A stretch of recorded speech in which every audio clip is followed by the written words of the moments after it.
গাড়ি পুরান হইতাছে, জংখারে দইরাছে, জংখারে দইরাছে।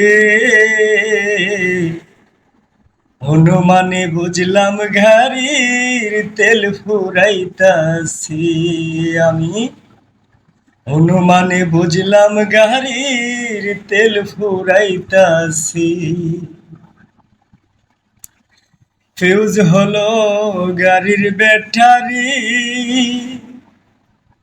আমি উপায় কি করি? ও লাইনে লাইনে হেল্পার 6 জন চালাইছে গাড়ি। আগের চাইতে 2টি লাইট, আগের মতো 2টি লাইট জ্বলে না আগের মতো। এতদিনে বুঝলাম গাড়ির তেল ফুরাইতাছে।